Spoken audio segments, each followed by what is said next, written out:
कुछ लोग ऐसे होते हैं जो बेवक्त मौत को भी बदल देते हैं।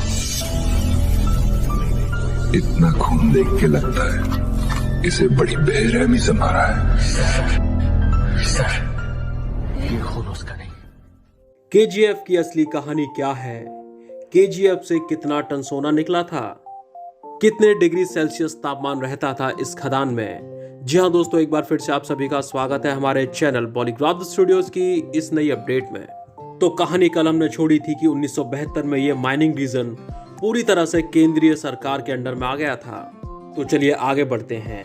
हालांकि शुरुआत में जब यहाँ पर माइनिंग का काम शुरू था तब इसकी ऊपरी सतह पर सोना मिल जाता था, लेकिन जैसे जैसे समय बीतता गया वैसे वैसे ये माइन गहरी होती गई और जब तक ये माइन भारत सरकार के हाथों में आई तब तक इसकी गहराई करीब करीब 3 किलोमीटर तक पहुंच गई थी, जिसके चलते उस समय ये दुनिया की सबसे दूसरी गहरी खदान बन गई थी।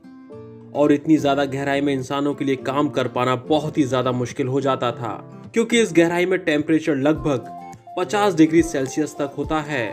और ये भी एक वजह थी कि यहाँ पर काम करने वाले मजदूर अक्सर मौत के मुंह में समा जाते थे। साल 1880 में शुरू हुआ माइनिंग का ये काम 120 साल तक चलने के लगातार बाद से 2001 में हमेशा के लिए बंद कर दिया गया और 120 सालों में इन गोल्ड माइन से लगभग 900 टन से भी ज्यादा सोना निकाला जा चुका था। असल में इस माइन के बंद होने का मुख्य कारण ये था कि आखिरी के कुछ सालों में यहाँ से निकलने वाले सोने की मात्रा काफी ज्यादा कम हो गई थी। शुरुआत में यहाँ खोदे जाने वाले प्रति 1 टन अयस्क में सोने की मात्रा 47 ग्राम के आसपास होती थी, लेकिन 1990 के बाद से ये मात्रा सिर्फ 3 ग्राम प्रति टन रह गई थी। और इतना कम सोना निकालने की वजह से बीजीएमएल को लगातार नुकसान हो रहा था।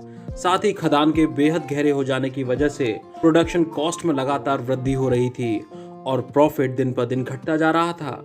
और इन्हीं सब कारणों के चलते इस माइन को 28 फरवरी 2001 के दिन हमेशा के लिए बंद कर दिया गया। इस खदान को बंद करने का फैसला भी काफी अचानक लिया गया था, जिसकी वजह से यहाँ रहने वाले लोगों की जिंदगी पर इसका बहुत ज्यादा बुरा असर पड़ा। जो लोग खदानों में काम करते थे वो लोग रातों रात बेरोजगार हो गए और माइनिंग बंद होने के बाद से इस एरिया में पानी और बिजली जैसी जरूरी चीजों की आपूर्ति भी सही ढंग से मिलना बंद हो गई। एक समय जो जगह अपनी खूबसूरती, सुख सुविधाओं और साफ सुथरे वातावरण के लिए मिनी इंग्लैंड कही जाती थी, आज वही जगह भयानक नर्क की तरह नजर आती है। तो ये थी केजीएफ यानी कि कोलार गोल्ड फील्ड्स की असली कहानी। तो दोस्तों, केजीएफ 2 के लिए आप कितना ज्यादा एक्साइटेड हैं? क्या ये फिल्म बाहुबली का रिकॉर्ड तोड़ पाएगी? आपको क्या लगता है और आपकी क्या राय है? आप अपना जवाब हमें कमेंट बॉक्स में कमेंट करके जरूर बताएं। लाइक और शेयर करना बिल्कुल ना भूलें और देखते रहिए हमारा चैनल बॉलीग्राफ स्टूडियोज।